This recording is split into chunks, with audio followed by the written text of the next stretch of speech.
This video is sponsored by PokemonStore.com, the best place to get yourself some TCG code cards. They are compatible with TCG Live, and you can of course get everything on the website for 5% off using the coupon code ZapdosTCG. This video is also sponsored by cardmarket.com. This is a European platform where you're able to buy and sell cards to people all across Europe. I personally use it every single day, and you can do it as well. And you can use the referral name ZapdosTCG to help support the channel. This video is also sponsored by yourplaymat.com. This is a platform where you're able to, of course, create your own custom playmat. They have, of course, capabilities to ship worldwide, and you can get 10% off by clicking the link down below. So definitely check it out. Last but not least is Dragon Shield, the best brand to protect your beautiful cards. You can of course there's links down below for US and European people, and you can of course get your best quality sleeves available, as well as deck boxes and binders. Thanks so much for sticking around with the commercials. I hope you enjoyed today's upload. If you do, be sure to let me know by rocking the hell out of the like button, and let's get this video going.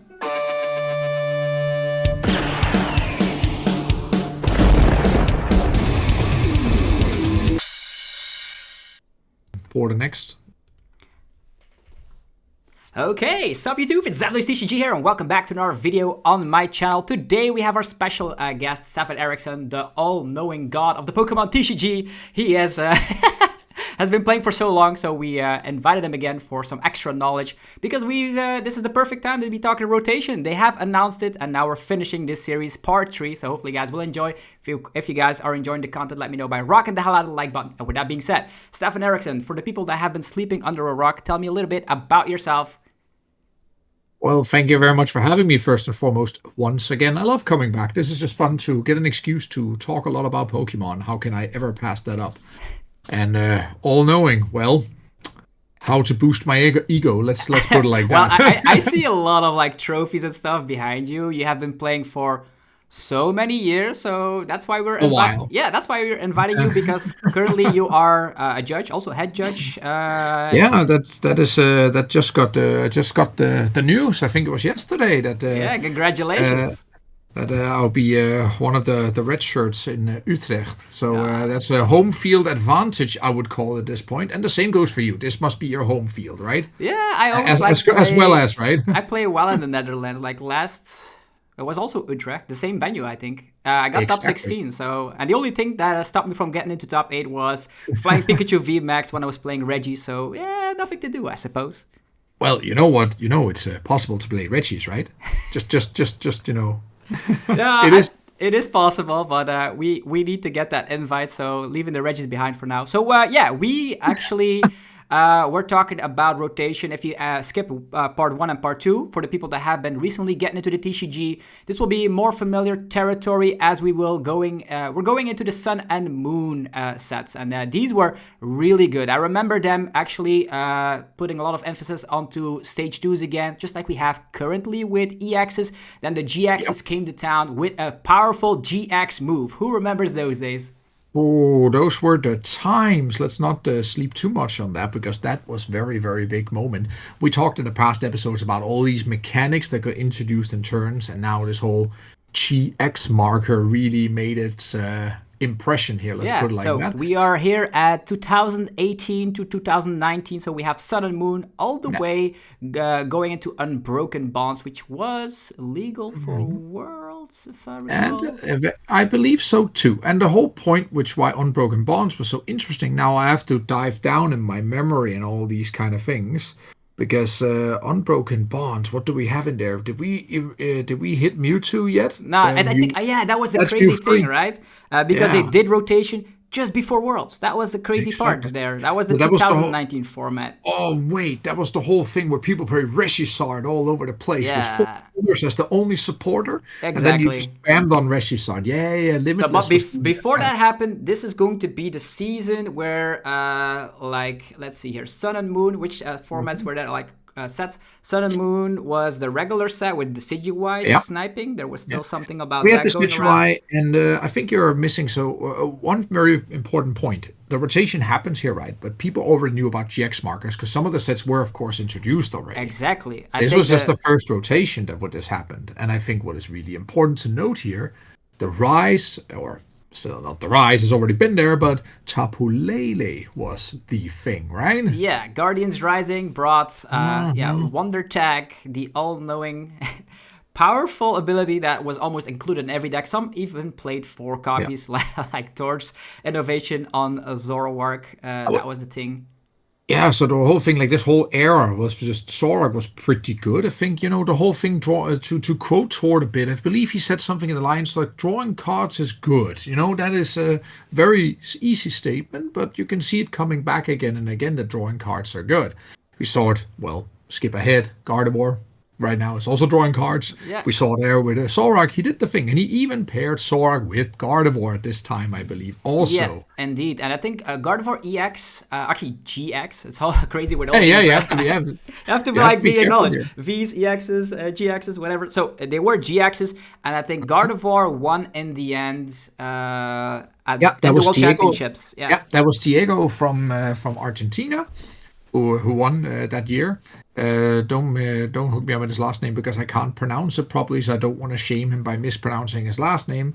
But always wearing the same hood, let me put it like that. For all the years I've known him, I met him in '07. Oh, wow. Yeah, and I still have a match to him to play. So if he's watching this, I'm still waiting for my rematch.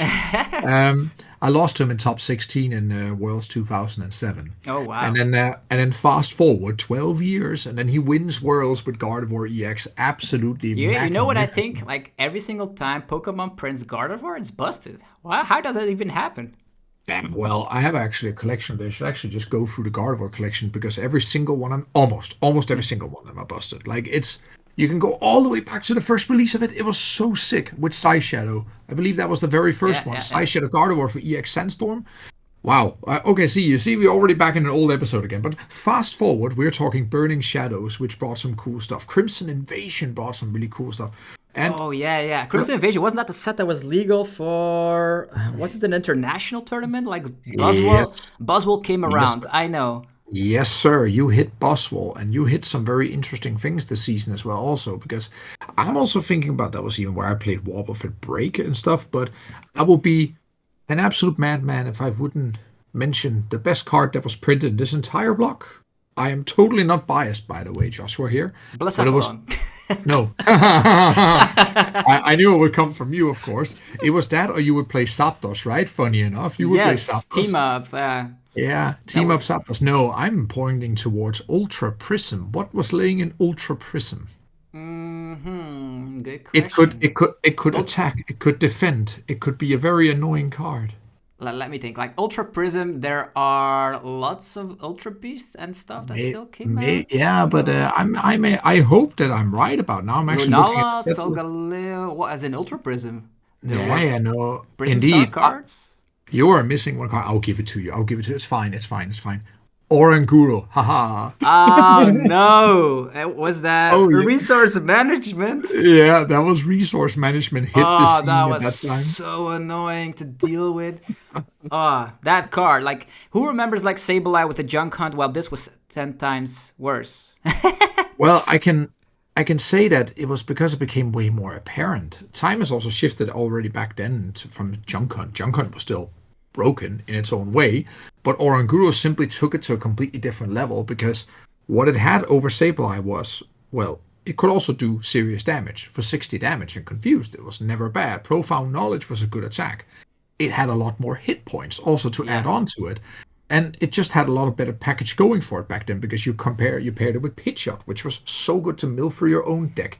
You could keep spamming all these annoying cards because you can just resource management dump under the cards that you needed to recycle. That was my only And auto loss when I was playing Baby Blacephalon. I still have nightmares from those PGs. yeah, wonderful. Oh, I still dream about it and have happy Chip memories Ice about it. Axe. Yo, now you draw an energy. Let's go. Well done, you drew an energy. Well done, yeah. Oh, you probably draw one next turn as well, and we keep removing them. Now, Nah, like, oh, you almost are there. Articuno, GX, Gah, Cold Crush. uh, Energies we have removed. Let's go. And we had so many things coming on here because I actually also you mentioned team up, of course, because a new thing also came at team up, of course, and you know it when I say team up, you know what kind of mechanic introduced there. You can do it. Mechanic and team up. What the tag Yep. teams? And of course, it's the tag teams. Come on, that was like That was a easy. game. Like Pikarom Pikarom was the deck like Movie Max is now. It never died off. It was always good. It Yeah, was consistent. solid, Super like similar story. Like people always say, "Oh, this solid. card comes out, Pikarom is dead," and that never happened. No, solid any day of the week. It would still be a thing to be played all the way up until it was actually gone, like actually rotated. Like it was crazy to see. The card was still crazy good, very good card, and we had a lot of things going on for it here. It was amazing to see. Like I during that format, I actually was able to play it better and convert like top eights into top eights and stuff. That happened because of one particular card. It was the Zapdos in the Yeah. team up. The team up set brought Jirachi, an old school reprint that Yeah. everybody loved, and it was overabused. And almost all the decks out there, but nothing compared so so well with Jirachi than Zapdos. It was so good because you could just Stellar Wish, I believe it was. Was it Yeah, Stellar Wish Stellar or Wish, get yeah, any trainer Stellar you Wish? want. It was very, very broken. You would go for it, and you would have lots of switches, lots of escape ropes, lots of all this Jirachi junk. finding its own escape board. Let's go. Yeah, escape board. That was the thing because you could retreat while being asleep. That was the whole point of it, right? Yeah, they made it So, just for Jirachi. and that was then you had Lost Thunder introducing because so you had some. So if I'm not completely mistaken here, Lost Thunder sounds like a Lost Zone was Yeah, a thing at the time. with Lost Blender or something, Yeah, and Lost Lost Blend. March with Chumplove and Exactly, and Trumpy, I believe. Was it Natu. Trumpy? Not Natsu, Trumpik and Natu. Trumpy. Yeah, correct. Yeah, yeah, you had all these And kind of mechanics, which was super fun to play and around at with. A one lot. point, they also reprinted like a Cottony or something to add on top of the Mhm. Lost March, but Lost March was Yeah. still a tier 3 deck. And the cool thing, I loved that Lost Thunder format. It was so nice. We had so many incredible decks from Macargo GX being good, Gramble Yeah. being good, Blacephalon GX being good, random Sceptile decks popping out of the woodworks, Chuckle I was, GX control decks with Gustavo Awada trying it out. We had everything in that format. I it love was that such a format. it was such a well represented format. And one other thing that you could also play at that time when I look over and everything like that, one thing that springs to mind to me was like, but there was a Regigigas here as well. That was Eh, also very good, right? Speaking of Regis, right? I know you love Regis, so you cannot hate on I this one, love right? attacking Regis. This is not an attacking Reggie. Like it had that. Was it an ancient tool that gave it like more HP and it was a Yeah, tank it and was minus 30 when you attached it. It was some kind of a crystal, I believe it was. And yeah, you played it with Hoopa, of course, because Hoopa was from Shining Legends, I believe. yeah, And correct. that Safeguard, which was you could win some games just by playing that card down. It was wonderful Yeah, times. similar story like Mimikyu, or if you want to go Yep. way go in the past is like Suicune with Safeguard in the Plasma days. Like, Like yeah, you can go even further back because I believe the first one I remember, but somebody can always come and like be the smart one here. I remember a Wobbuffet all the way back in, we're talking Sandstorm days that has oof. Safeguard because EX was released with the first one was EX Ruby Sapphire, right? That was the first EX cards introduced, but they didn't get any, say, they were not very strong, the first iterations of them. They were just actually bad basics, I Yeah, the believe. thing was also back in the days there was way more regular Pokemon than EXs. There was not like so Yeah. dominant like with the like Pokemon with multiple prizes or are nowadays like staples in the top tier decks. Yeah, And those always, days, almost exclusively, and what you would see in all the sets now, including already in the Sun and Moon format, of course, you would print all these GXs and you would print a whole lot of them. So it will always be the thing to play. Easy as that. There's no other way to get around it. But there was one thing that Pokemon started doing here, and now maybe taking your word from this here, but they were starting to make announcements, right? That was something that was really cool, also for the yeah, general public. like It was really for nice. rotations. Otherwise, like people had to like Yeah, know it from going to leagues and stuff because yeah. now or watching Worlds, I suppose. But now they will actually have official letters that they say like, "Hello, trainers. The rotation will happen on this date. Prepare yourself. These sets will rotate out. It's gonna be Sun and Moon on." Or in this Yeah. situation, we have what was it? Team up onwards. Yeah. Exactly. Now it'll be Ultra Prism Oh yeah, onwards Ultra Prism afterwards. onwards. Yeah, exactly. And of course, Oranguro just survived. That was the most important thing about that It rotation. was really But important. really important, of course. No, and I think you'll be nice enough to put a link of the newest rotation in the description below, right? So people can see the newest iteration of this Yeah, because we exactly. just had announced rotation. And the cool thing is, in the previous episode, we actually predicted the exact date, which was nice. So you guys know what we know a little bit about Pokemon. So And well, some would say that even a broken clock strikes right twice a day, right? But I think we were pretty well informed yeah, on the this thing one. is, like, history repeats itself, and because it's always the same with TCPI, they just copy paste the Japan's homework, and that's what happens. Well, I would say one thing that was a little interesting about this one, of course, and that's newer because normally rotation, as you would see when you dive into history books, they usually took place in August, start September. Now we had two rotations in a row now that happened, say, mid-season, and I, for one, really like that. Mid-season rotations always spice up the season. I like that because I like say, oh, I had so much trouble in that previous format, and with rotation suddenly I see people getting their invite right now from April all the way to June. There are gonna be people that are gonna just get their invite because the format suits them better. Yeah, and I also like this flexibility that it shows, of course. Like you can get your invite in the, say, old rotation, and that's fine, and still play Worlds on a new one. But you can, as you say, also just start with Utrecht and just swipe through and get a rotation, or sorry, invitation very quickly. Exactly. It's but already back then, like you also one thing you start noticing, I think we should really pay attention to that here. It already happened in that rotation we talked about, but even when we move on to Ultra Prism onwards, we start having bigger mini sets. That was mini sets was already a thing for many years, Like but they were I always very remember small. like Generations being one of the very first Yeah, ones.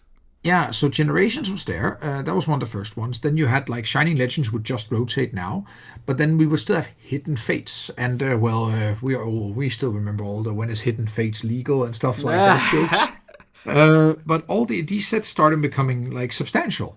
Like That was when these sets they really Dragon became a Majesty and gave us Fiery Flint to finally put Blacephalon in some yeah. But about that set, which was interesting, I'm happy you mentioned that. How big was that set again? 64 cards. But it had Very, very, very small, very small, very Quack, small. Dragon Majesty was small. Quagsire, Victini, Prism Star, Fiery Flint. There were a lot of like I game never said it changing was a cards. bad set. Never said it was a bad set. I just said it was actually small because now when you look at well, we're getting a set now. Is it already out? I'm kind of on 11 days.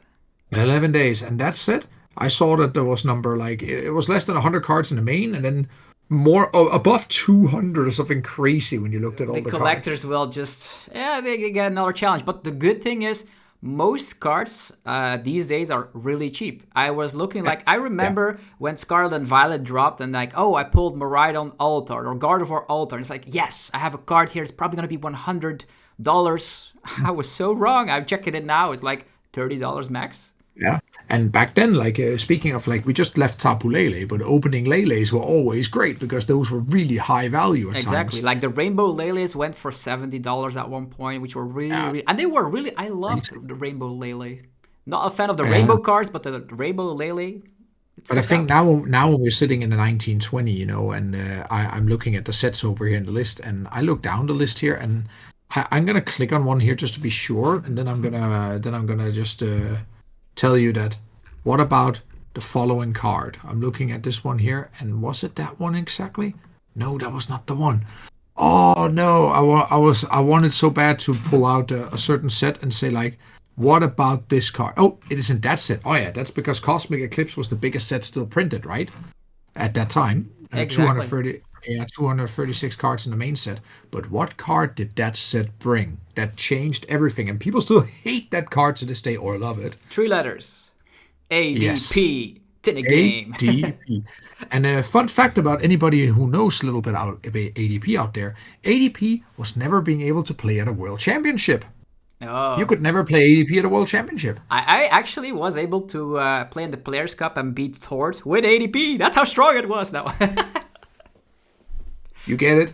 But my point was more like we had no worlds for a while there, right? Because worlds got, canceled due to pandemic because we're hitting the pandemic years, of Yeah, I think the course. last like World Championship is that where 19. yeah, with Mew Mew, where Henry Brandt winning with the last Yep. set being Unified Minds. If Yo, I'm Henry Brand. Yeah, but it's correct. He won that year with the Mew 3, or what they would call it. And that was also a welder-based deck. And that was the same Worlds as where Limitless came with this Reshisard deck. It was also a very strong deck. And Oranguro was also played at Worlds. Just not to forget, of course. Yeah, they did invent it there, or was that at NAIC? I don't know. I saw like the stream a lot where a group of people were playing the new deck on the block, the Pidgeot Oranguru control deck.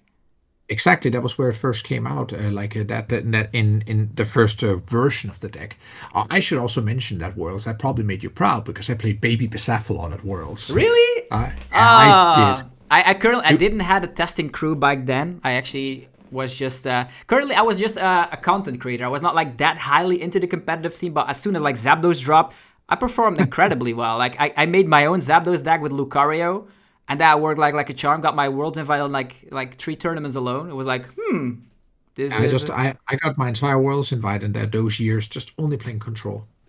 I just played Control. I played Sylveon. I played Oranguru. I played Sylveon. We didn't even talk about Sylveon, but that was Magical Ribbon, or what was it? Like Ribbon? Yeah, and Magical Ribbon. And the whole point about Sylveon was it just like many other control decks, it makes you think differently when you play. Because if you're a very good aggro player, I don't expect you to be a good Sylveon player, and vice versa. Because the way you had to think and approach every game was now you have to like think so much in advance and think about all the deck lists, know exact counts, so you can. Mm-hmm. Yeah, I know. Control is a whole different way of playing. I love playing Sylveon because it challenged you in that way. Because you sit there, and I played so many matchups against Barrett Walters that year. And it was always like, okay, you played this many and that many, and how did you play it? And when I go to an event with playing Sylveon, I was just like, okay, I expect this is the average count. Like, you could really math it out to your advantage if you're really good and know all the stuff. Sure, it could never take height that somebody would play a random count of some cards. That's the problem. That's exactly the problem. Another alteration of Control was like nowadays like Snorlax block, and that's the exact same thing. Oh, the opponents randomly added a 3rd copy of Escape Rope in their list. I didn't expect it. Kadoom, you lose. But now that it was not as much as the point back then. It was more like you had to check counts, and you had to go for, like, say, averages, right?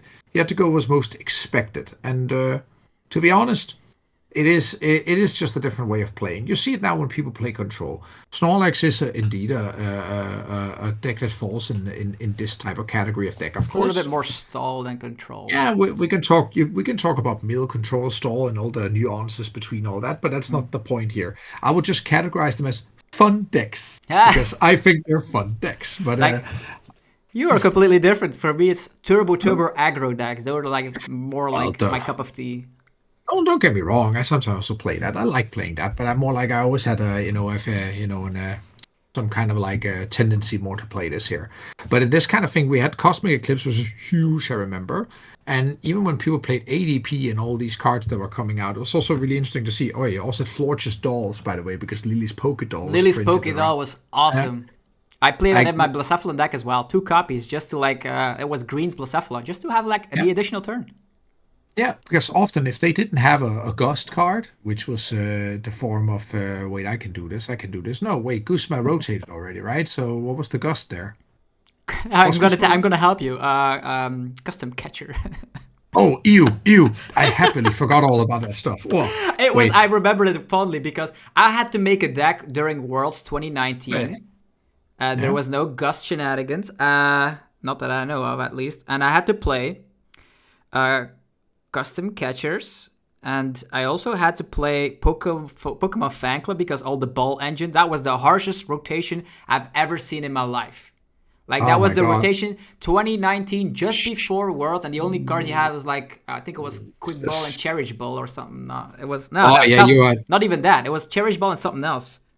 Oh my god. All these things were so much fun to think about back in all these days here. Like, this stage is also, so one thing we should also maybe notice here, this was when Limitless really had its rise, so you can find all the results from all these events now, because now we're not so far back in time. And people who recently joined the game will be like, oh, I heard about this card before, I heard about this deck. And now we're going to go into a different era, right? Because like I said, that's the point where like COVID struck. Like, we had Worlds 2019, then we have half of a season. And then during the Malmo regionals, that was the last regionals for the European players out there, and then boom, rotation hit. So I had my last event. I think around 15th of January, 16th of January, funny enough. Like, Yeah. so 4 years ago, I had my last event. Then I played and I got my invite playing Oranguru, of course. And then that was at a city championship, or sorry, a league cup. My Yeah. bad. I'm still a little too old sometimes. And then I was like, okay, I don't have to go anywhere because I had my invite. And then I was like, maybe I'll play an event later or something like that. And then the struck, and then they told you, hey, if you already earned your invite, Yeah. that will pass on until Worlds comes around. So I was just chilling all the way up until London Worlds in 2022. Yeah, I remember that story because it was 2019. Then you could play half of that season during September all the way to March. So we had 2019, 2020. And Yeah. I also got my invite in November. And then suddenly I played the other events just to vlog the event or just to go for my day 2 chase. That was like Yeah. my current drive. And then suddenly we had the bad news in March that Pokemon suspended all Pokemon activities, tournaments, even locals. Everything was shut down. Everything got shut down, but as you mentioned, we got the Players' Cup instead to play online, right? So that was the rise of online play, the rise of also Limitless, the rise Yeah, of they started doing big tournaments with limitless tournaments, big ones. They played on Battlefight first, but that like yeah, didn't work out too well. So they flipped over to another that was their own. Challenge. Ah, yeah, but they also made their own. They Yeah, just yeah, went over and made their own. exactly. So they tried out different platforms and they said like none of them are good. So Robin Schulz said, let's just make it ourselves. And Yeah, we now can make they it are better. bringing such an impact to the game right now. New players have it easier than ever before. Limitless, best decks, copy paste, try it on live, maybe change 1 or 2 cards. You're ready for the tournament. That's pretty much what Exactly, happens currently. and the same is to acquire the cards also a lot cheaper and easier than it ever have been, right? You have very good products to buy. Just to mention an example, if you wanted to play a Mew deck up until now, of course, you could just buy 2 times of the battle deck, and you basically had the full deck, That is everything. ridiculous. I was talking like back in the days of Next Destinies where you can buy a Mewtwo EX tin. Gets it value. It's crazy. But now you can just buy entire Boom. decks. And now I'm like, okay, that's the coolest thing you can do, right? But okay, then we moved into the COVID years, which was like, for a lot of people, COVID years didn't count. It's basically just life skipped a few Like years. the time like froze literally and the season started again in March. So they had like half of the season, then a 3-year break, then the next half of the season. That's exactly Yeah, what happened. yeah, two-year break, right? Because we had the Worlds in 2022. That Yeah, was oh where yeah, in 2-year London. break. Indeed. It So, still and that felt was like 3 years. yeah, well, it was impacting a lot of different seasons, right? So we got a lot. It was cool enough that they made the Players Cup. They also made the Team Challenge, also came in and started as well in these years. But also, as we saw, like a card like ADP never saw a Worlds appearance because, well, there was no Worlds to play ADP in, of course. So you had all these strange formats, right? Because when you go into the rotation that was announced, like I'm looking at here, it was already announced in April and it started after the supposedly Worlds, right? So on August 28th in 2020. Then you had Team Up forwards. Team Up was at that point the newest, or sorry, the oldest set you could play. And at the end of the season, we were all the way up at Chilling Reign. Oh yeah. Cards which are just rotating now. Think about it. Chilling Reign and battle styles and all that kind of stuff, right? But that format, Gengar Mimikyu, I'm gonna say this, with Shadow Rider, that was just so nasty. Like, Gengar Mimikyu in that format, you say, like, you cannot play the game, it's back to me, I KO you. Yeah, but also like I think about it now. Like I look at the set now, and that's E cards already. So you have cards that are just rotating now. Like we're hitting the expansions from which this stuff is rotating, which is incredible to think about. It's so insane. Yeah, that time freeze currently that we had, like, in the COVID days, that's so unheard of. Half of a season there, half of a season there, and then... This is a once in a lifetime occurrence, of course. And one thing you should really think about here as well. Also, um, one thing that happened here, and that's also why I pointed out that when you look at the last expansion for the 2021 season, that was Chilling Reign.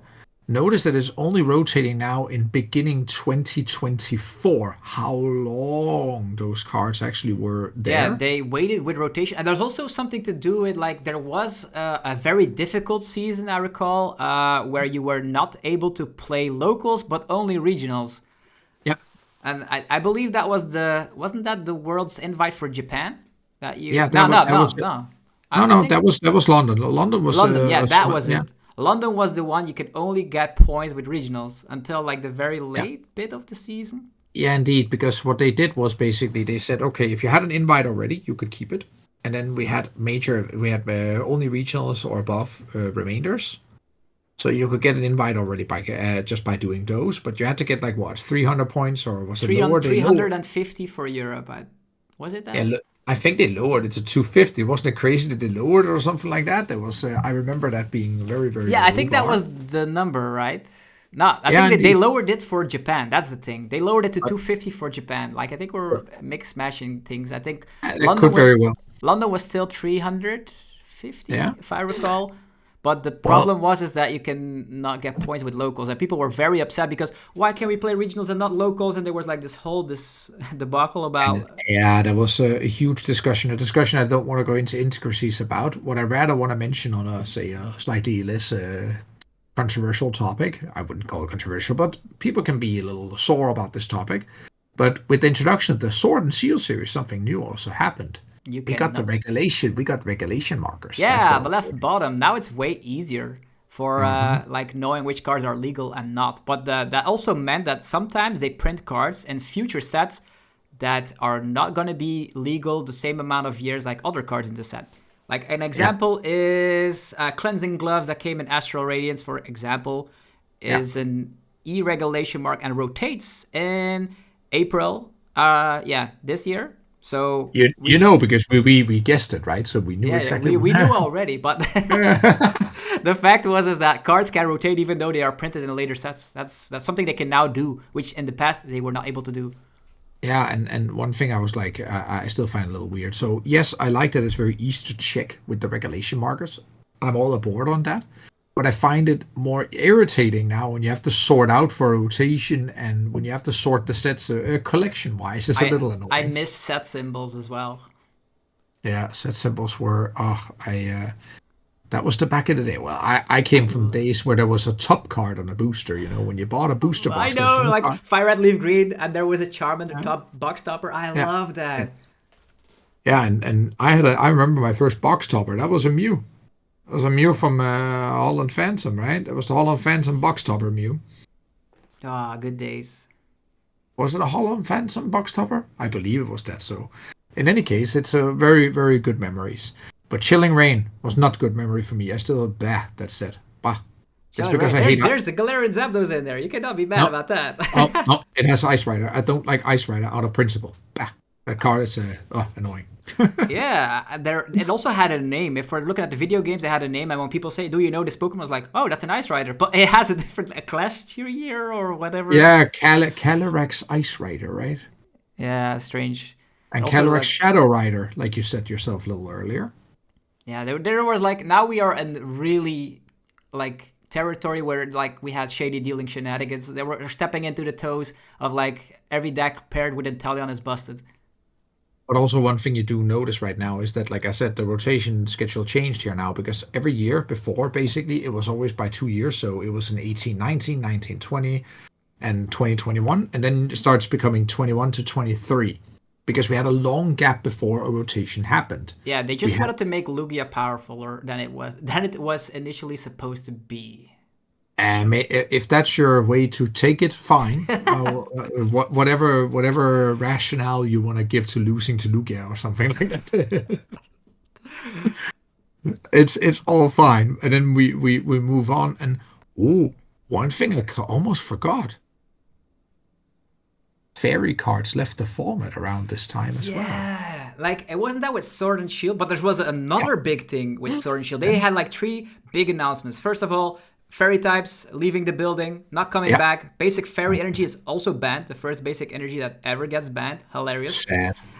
We are losing these good-looking fairy cards, like the pink cards. I remember Gardevoir and Sylveon Tag Team GX. It was like a Oh, fun don't even. deck. My mom, my wife is still upset about that part. About Yeah, that so whole. there was that. There was regulation marks on the left bottom of the cards, and a very big one, the supporter change. You can now no longer play a Oh, supporter on the very oh, first turn of the game.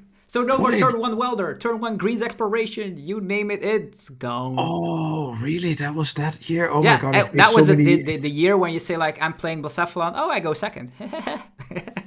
Yeah, because Because going first was bad.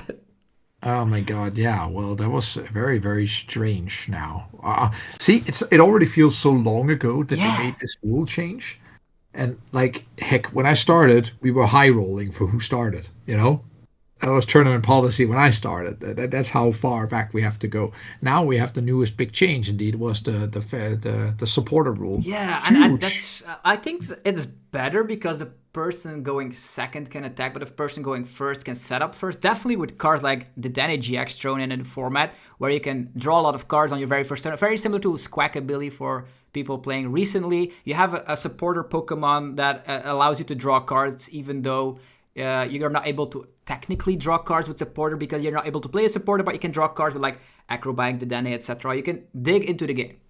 Yeah, you could just dig and set up a lot of things, right? So there were decks that benefited from going second, no doubt. Like you still want to play your welders and whatever when you had those, and because you had this layover.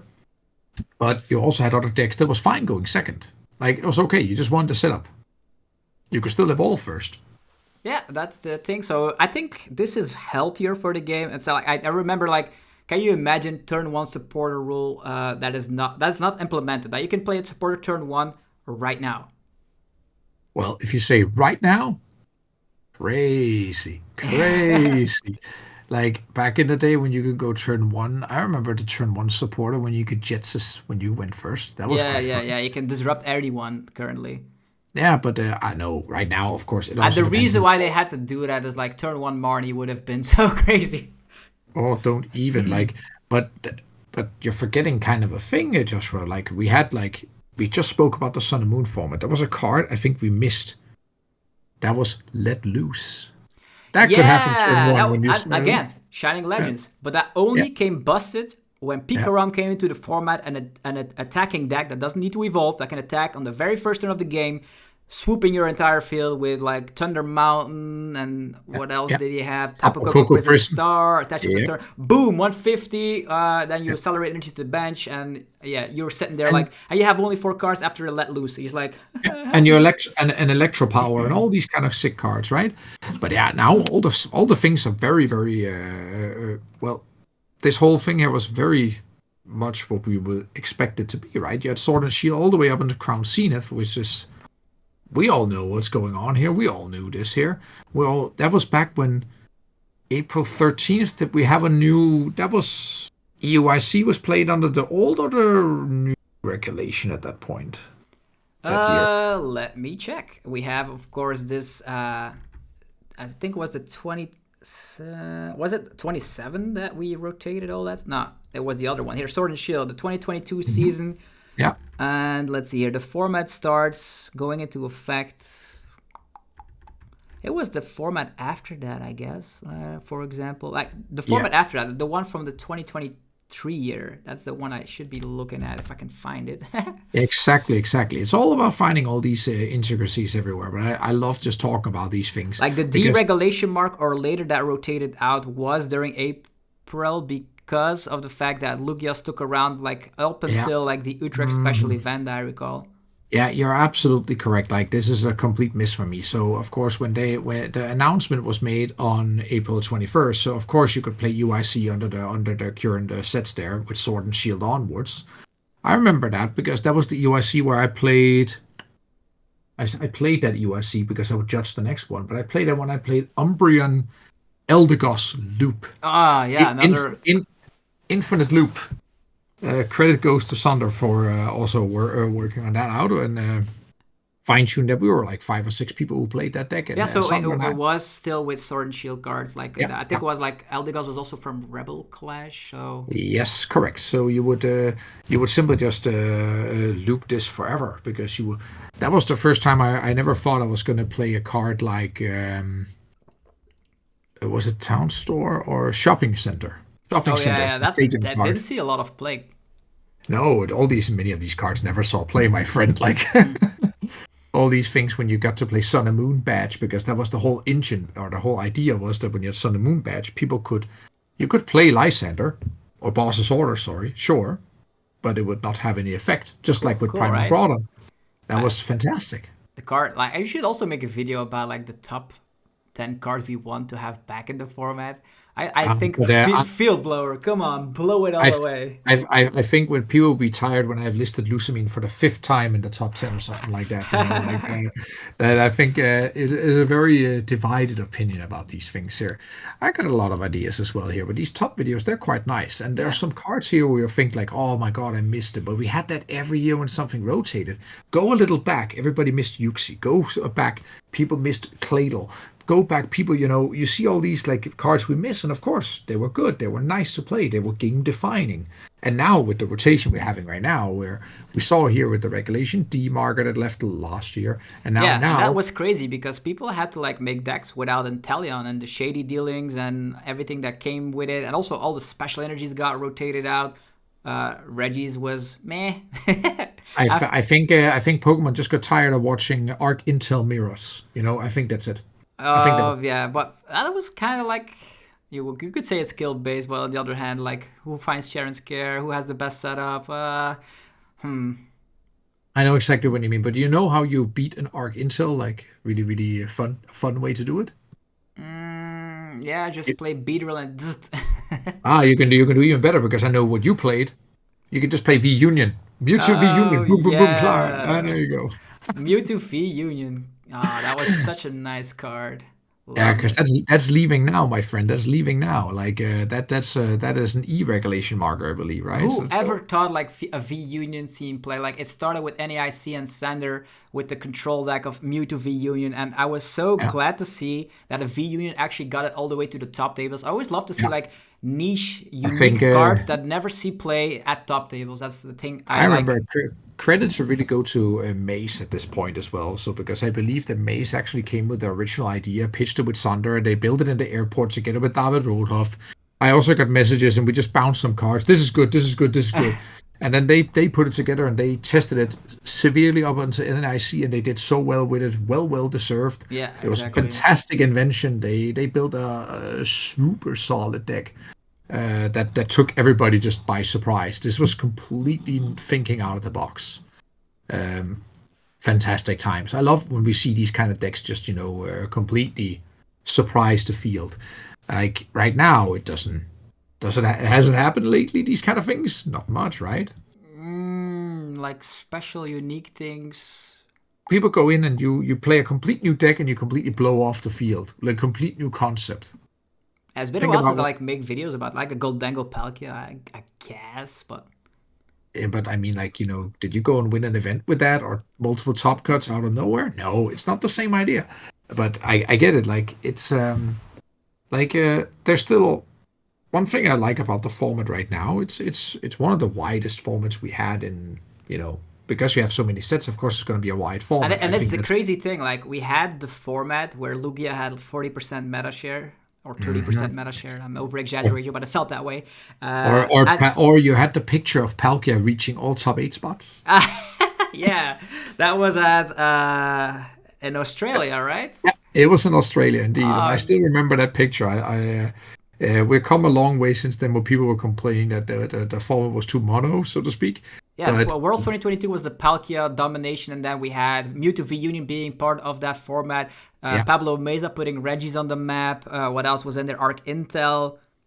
Yep. You even had Arc with V Union. I remember playing against that at Worlds, also Arc V Union, which was crazy. And Arceus with Flying Pikachu. Yeah. Which exactly? One with the Situai, of course. And what was our previous World Championship? Had a really good piece of advice back then. It was play be barrel. That was indeed the advice. And well, we could still play B-Barrel, right? That's still legal. Yeah, now the rotation will be Brilliant Stars onwards or F regulation mark onwards. So I have to kind of grab my cards here. I have a stack here. Oh, that was not the one with B-Barrel in. I have a B-Barrel stack up here somewhere. A stack full of B-Barrels. Yeah, I noticed the other time I didn't have any of the Bidoofs. There we go. And then a friend of mine, he just forked me a lot of Bidoof because he was so tired of me proxying this Bidoof because I didn't have them. This Bidoof is super great. Like, Ninja Protection is awesome. It's really good. Like, all these things, like, I love seeing all these mechanics returning. And speaking of old mechanics, and we now have looked at so many sets, so many rotations, so many cool things. And if there's something I look back and I kind of really want, a lot of people have pitched that before, but I don't think I've seen it that often. But a stadium like Cursed Stone, Desert Ruins, these kind of stadiums that does damage to certain types. Like Desert Ruins gave to EX Pokemon with more than 100 hit points. Cursed Stone gave everything with an ability or Pokemon power at that point, I believe, 10 damage every time between turns. I need Shrine of Punishment. It was exactly a Shrine of Punishment. That was another iteration of these kind of cards. We missed this kind of stuff. Or the only time that card was ever printed, and I doubt we will see play again or see a print again or a similar print, but Cessation Crystal. I still think about like, what that card would be. Do you remember what it did? No, I think I was not around during those days. So just imagine, have a tool card. It was a tool, so an item back then. Okay. When it was attached to your active Pokemon, no Pokemon on both fields had abilities. It was just bunk, no abilities. What, Garbodor for 2 people instantly with a tool? Yeah, on his active. It just had to be active. Which meant that if you only had one in play, you could get out of the lock, so to speak, with just one escape rope or war point. Yeah, but so if you have 2 of them... Yeah, you could just swap them in. But, so pretty much you turn into... How can we say it? Spiritomb for all abilities. Yeah, exactly. Something like that. And what was cool, of course, we had counters in that format. You could play Windstorm, which was Field Blower, essentially. So there were cards to counter it, obviously. It was there. But yeah, you don't always have them at the current time. And when you're not able to draw cards with abilities, it's kind of tough. My God, we should print something like that. Let's see if Pokemon comes up with a mechanic. They will definitely print some sort of ability lock, because the only thing we currently have is like a Klefki, I guess. But they are printing something else now, right? I saw they were printing another basic that had some lock ability. Now I forgot, of course. The problem with it is it's not like Path to the Peak. Like now, we are losing Path to the Peak. So that is so much is certain. And April, no more ability lock with just, turn 1 path. Ha ha ha, I win. Well, one thing that was funny now, like you had these cards that couldn't attack that said, you can't do damage to me if you have an ability. I love that interaction when people just play Path to the Peak to remove their abilities so they could attack. Yeah, think about Alolan Vulpix as an example, or like a little bit before, like even though Path wasn't around during those days, but I remember Circuitry, we also had like some sort of a wacky ability. You always need something to shut it down, otherwise. Yeah, otherwise you can get stuck really quickly, and all these things. Like I love seeing these things come again, because newer players or players that have not played as long as we have, or there's also many players play even longer than I have, but when you've been around enough, you see a lot of things coming again and again and again. And that's a good thing, because not all people play 15 years or more. Because people will dive into the game, and we know that these things were like really, really fun. Like, for example, now when they printed Iono back, and the community said, like, finally the game is fixed, I have a comeback mechanic. That much is true. Without comeback mechanics, the game was so one-sided. You have VIP pass, I don't, I lose. Like now, you can do your thing, even take 4 prize cards. Look at Giratina, Lost on Giratina as an example. That deck just like, you just destroyed half of my field. Like, you ninja 2 Comfies, you destroyed my Tina, and then you have like cards like the Iono and Path and like comeback cards. God. Is this where I have to say that Gardevoir is better than Tina and you should money match me, or is that too early to say this now? Yeah, another topic for another day. Money matchmaking shenanigans. Love it. That is. Honestly, I like to see it. I think it's fun. I think it's a fun iteration. People can do what they want. I always love that when the community like gets something new to talk about. It's nice. Not like, because we are currently a little bit stale. We have seen Paradox Rift format for like from November all the way to like now we are the 15th of January. We've seen almost everything. I don't think there's going to be new things popping up at the next events. I think like Charlotte regionals or like Liverpool regionals, it will be more of the same. So I always you just said that, and now something new is going to pop up just to prove you wrong. I hope so. I really hope so. If you are watching this and you are playing with a unique deck that nobody has ever seen, and you're getting that top 8, you deserve it, because I always love when things like that happen. Speaking of Charlotte, it's going to be fun. I think, my brother just is traveling there. It's going to be fun to see how he's going to do. Yeah, awesome, He's taking the ride, and then we have Liverpool coming up right after. Yeah, that's right? the It's one I'll be joining. So I'll see will you I there, play so. Snorlax again? That's the main question. Well, tune in later to figure that out, ladies and gentlemen, to No, see if Zapdos I'm playing. telling you here right now, if you're playing Snorlax in one of the upcoming regionals, Lost Tina has been like insane, and that's an auto loss. So it's not a great idea. But what is a great idea is just to play a deck that you know the ins and outs of, and you know how the matchups work. Just this format is too wide to just go crazy with like. Or what am I supposed to say now? Get a coach? Isn't that also the new thing these days? Yeah, you get a coach. You get a coach. Will I be a coach? Find out. Oh well, I don't know. I do coach once in a while, but it's a different story. Nah, all these topics. I love when people have a discussion about things. I also love just to read all these. Exactly. So now to round it all off, so we had Lugia format, it rotated, and now they're doing rotations in April because they wanted Lugia to be OP for a while. That's my understanding. Yeah, whatever rationale you put to it, it's all fine. It's all fine. Yeah. The good news is that Reggie's was also still good. So I loved it. I actually during those days I got like we had like the Zapdos, Lucario, where I got some top finishes. Then the Reggie's was my next deck, and now it's randomly as chien-pao, but it already died off. So. But Joshua, there's nothing stopping you from playing Reggies. I'm just saying it again, like you could play Reggies, you know. If a Reggie gets into a top 8, I will eat my shirt. Challenge accepted. Everybody has seen it here now, so everybody out there, here's how you do it. You all play Reggies. Job done. One of them will at least convert. But the problem, like I see here, Reggie's has a terrible Charizard matchup, has a terrible Gardevoir matchup, it has a good Miraidon matchup, but you cannot farm Miraidons all day, although... Somebody, like, so now you said it, you jinxed it, somebody's going to go and be like, I want to see Zapdos eat his shirt. So I'm going to go, and I'm going to go play Reggie's, and I'm going to do well, and I'm going to sit at the table and be like, another Miraidon. This is great. This is great. We're getting there. We're getting there. I'm going to lower the bar, like top 16 Reggie's, and I'll eat a shirt. I promise you this. We have all heard it now. We're going to come back to it now. So now I'm going to have to just go and pitch everybody to play Reggie's. I just need to get like, 500-600 people to do it. They need to whiff Gardevoir and Charizard. That's impossible. Yeah. Well, but it's It very, is. very low probability, but it's not. There are always probabilities. And that's the fun thing about tournaments, right? You have those hot runs, and you can actually lower roll on bad matchups. And that's the beauty of the game. And the wider the format is, the more the chance of it can actually happen. So with that being said, the last rotation, currently, we have seen it like a couple of weeks, or actually, just last week, I guess. They actually announced it. It will be during April, just before EUIC, together with Temporal Forces, a new set as well. How cool is that?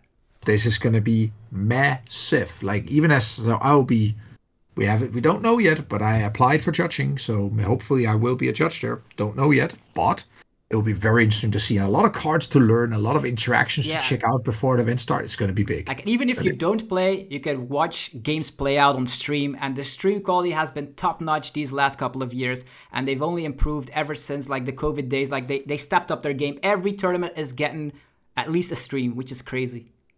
Yeah, it's been absolutely amazing also as well. And also, like, seen it from both sides. I've been on the stream. I've been judging on the stream. Tried it from both sides. This works wonders. They've gotten really up the level here. And the cool thing is, whether you are playing or not, Pokemon will always be with you. Whether it's like, oh, I'm a little bit tired of the game, I like doing something else.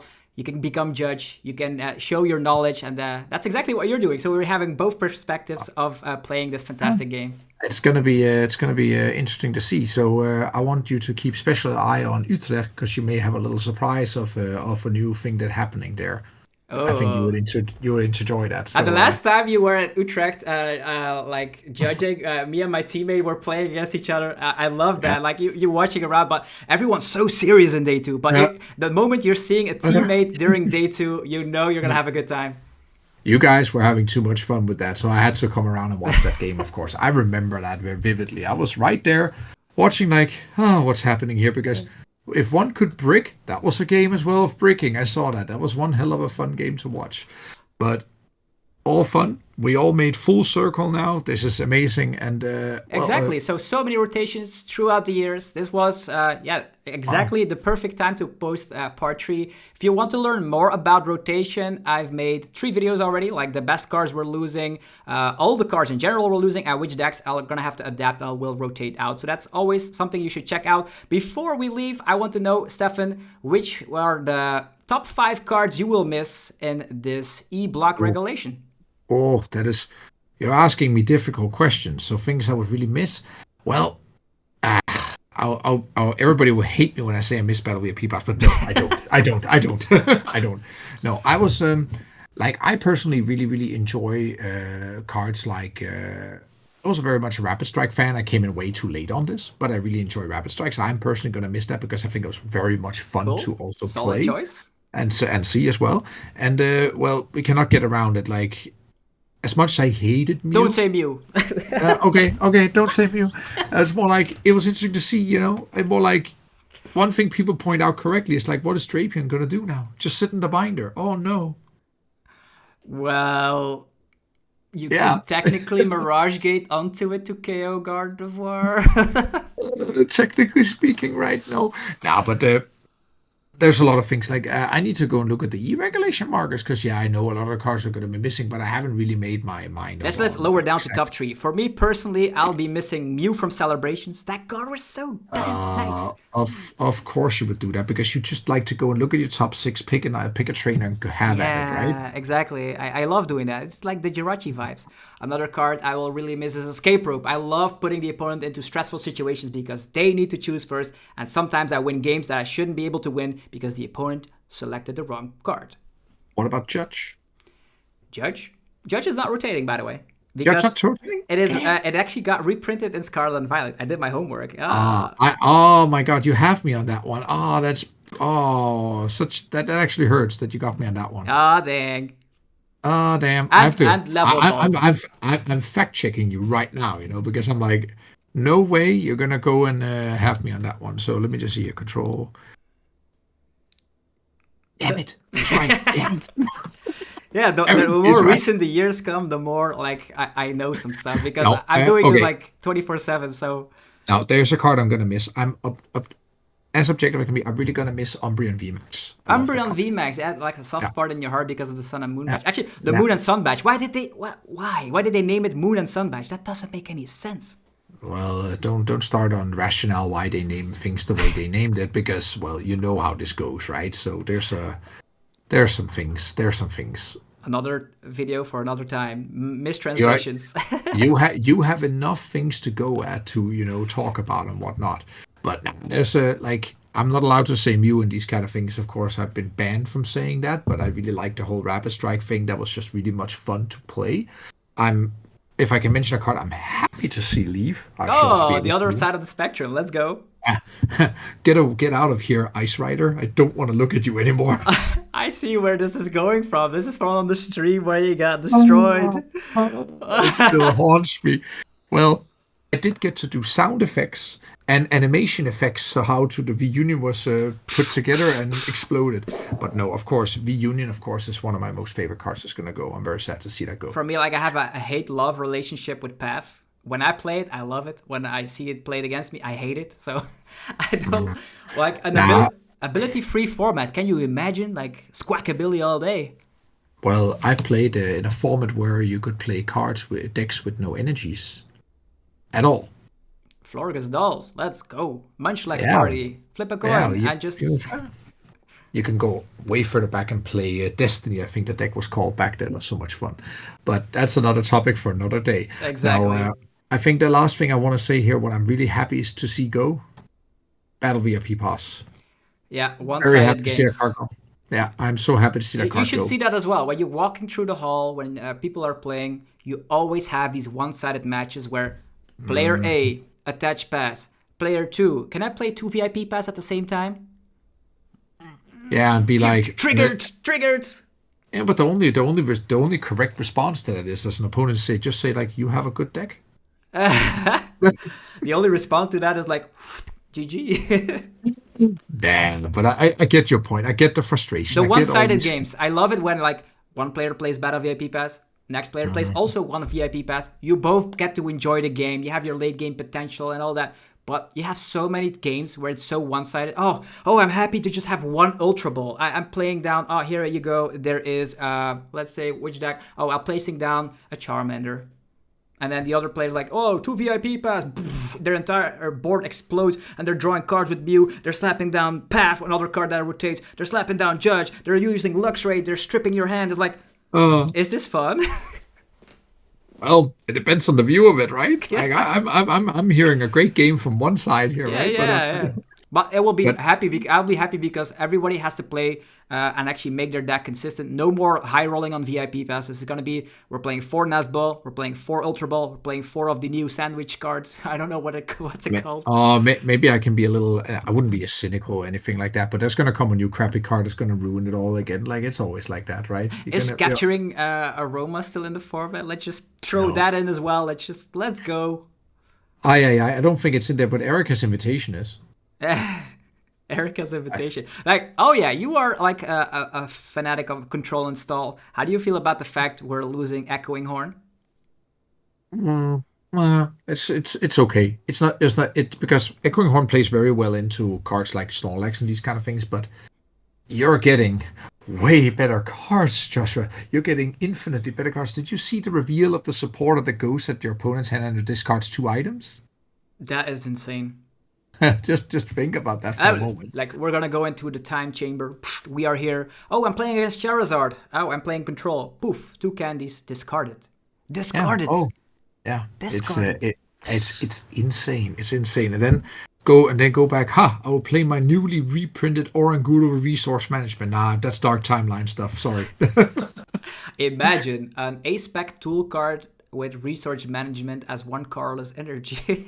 Hey, on the other hand, we did get just an A-Spec. We got A-Specs announced that were plus 100 hit points. Like, just I've seen people do the craziest iterations. Throw that onto a Banette EX. It finally has the hit points to survive stuff. Yeah, well, you can. I've seen people construct 400 something hit points, right? So you can go really high.